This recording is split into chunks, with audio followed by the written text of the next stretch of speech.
Alright, let's be honest, economics isn't exactly the most thrilling topic. It's often bogged down with jargon and complex theories that make your eyes glaze over. But here's the thing. Economics is about understanding how the world works. It's about money, sure, but it's also about jobs, housing, healthcare, and basically everything else that impacts our daily lives. Think of it like this.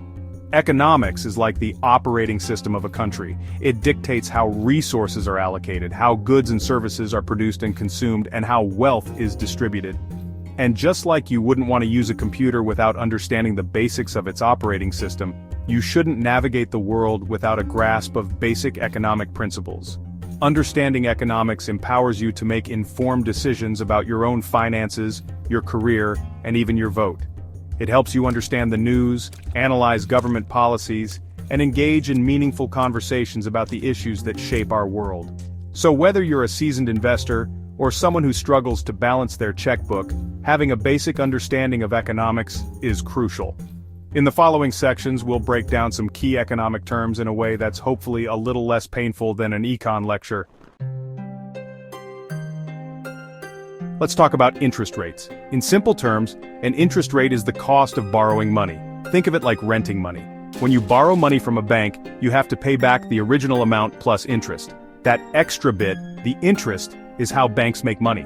Interest rates aren't just some abstract financial concept, they have a real impact on our lives. When interest rates are low, it's cheaper to borrow money. This encourages people to take out loans for things like houses, cars, and starting businesses. This increased borrowing can stimulate the economy, leading to growth. On the other hand, when interest rates are high, borrowing becomes more expensive.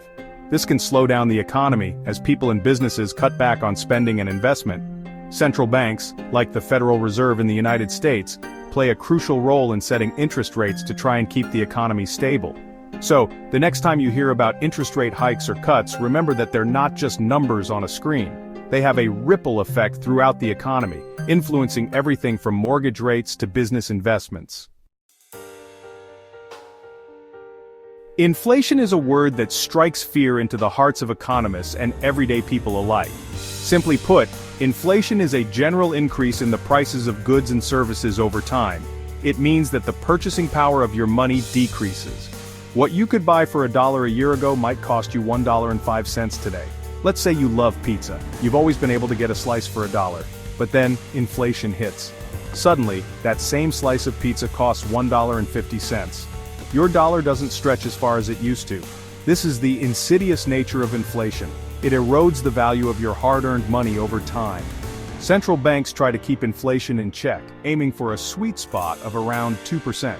A little bit of inflation is considered healthy for a growing economy, but if inflation gets out of control, it can lead to economic instability and hardship for individuals and businesses.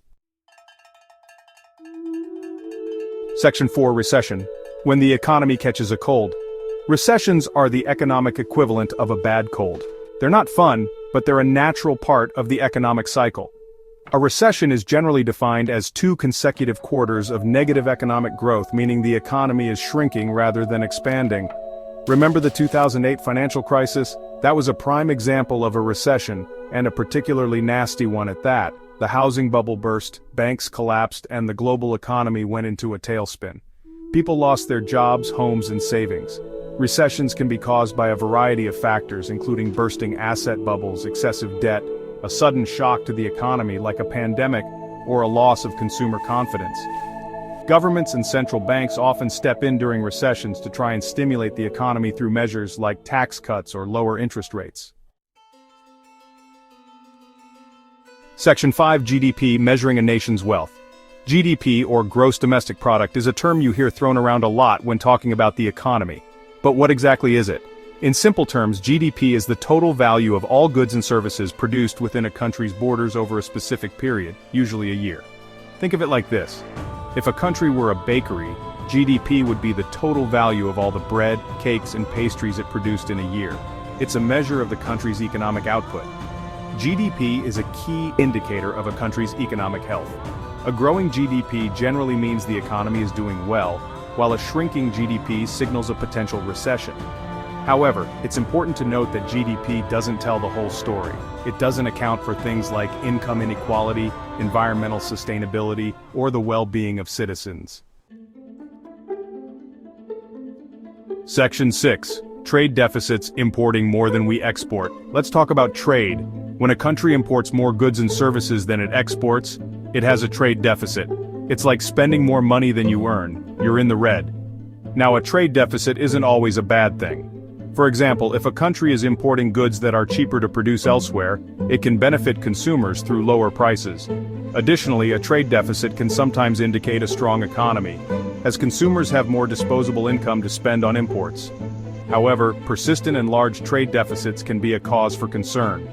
They can lead to job losses in domestic industries, a decrease in the value of the country's currency, and increased foreign debt. Section 7. The Interplay of Economic Forces. So there you have it, a crash course in basic economic terms. We've covered interest rates, inflation, recessions, GDP, and trade deficits.